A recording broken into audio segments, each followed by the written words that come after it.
Welcome to RC4 Wireless, and in today's tech tip, we're going to cover splitting your voltages. This will be a 3-part series, so make sure you like and subscribe to the channel so you'll be notified when the next 2 videos come out. In this video, we're going to cover the dodecahedrons that are being used in the production of Joseph and the Technicolor Dreamcoat down at the Utah Festival Opera. What do we mean by splitting your voltages? Well, there's going to be times where you need to connect things to your RC4 unit that have to operate on different voltages. For example, the dodecahedron has a 50-watt LED that requires 30 to 34 volts to operate. At the same time, I need to have a cooling fan to keep the LED cool. This takes 12 volts to operate. Our RC4 unit needs between 5 and 35 volts to run. And because of the form factor and the weight, we can only fit a 12-volt battery in there. Let's dig into what's inside this dodecahedron. Now, we're looking at the prototype here. The final versions are currently on stage in performance. So we're just going to take off the top. And we can see we have our 50-watt LED. We have our fan, which is bringing cold air in. It's pushing it across a radiator and exhausting the hot air on this side here. When you're working with high-powered LEDs, such as this 50-watt LED, they generate a substantial amount of heat. So you want to make sure you have a cooling system to evacuate it out. Now, as that heat goes up, the current draw of the LED goes up also. When you're working with a battery, you have this fixed amount of current that could be problematic. Let's continue to open up our device here. And we're going to unplug our wires running to our LED.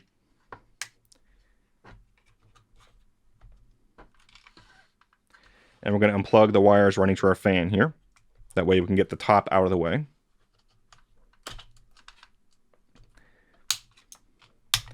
Now again, this is a prototype here, right? Inside of the unit, you can see, let me remove the duct here.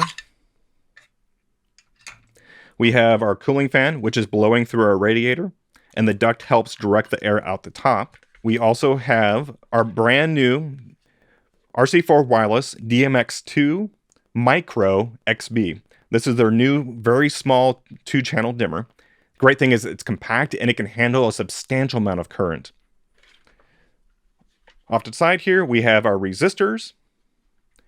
And then we have a booster to help bring ourselves up to the correct voltage.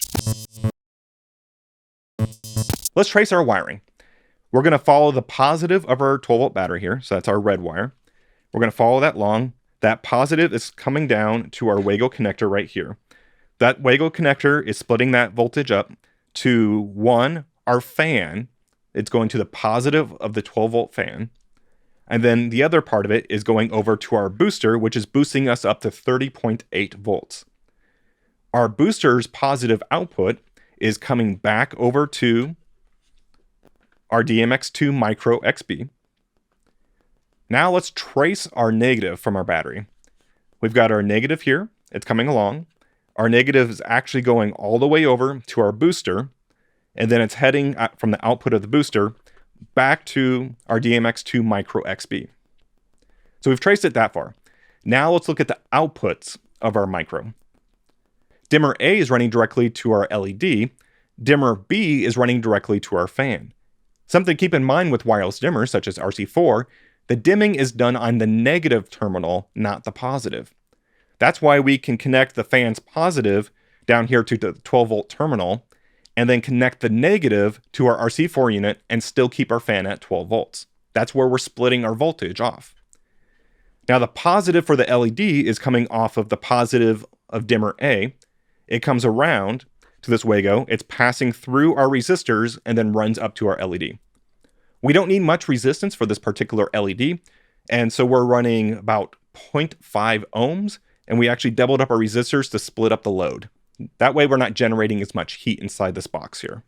Splitting our voltage wasn't really too bad.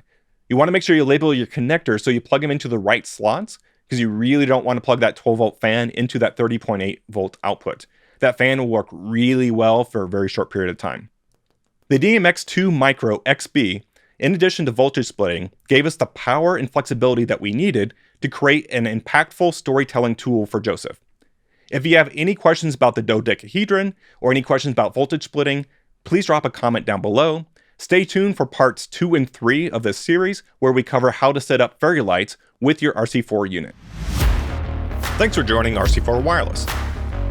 Make sure you drop a like, ring that bell, and subscribe to the channel to stay up to date with new tutorials coming out and how-to videos.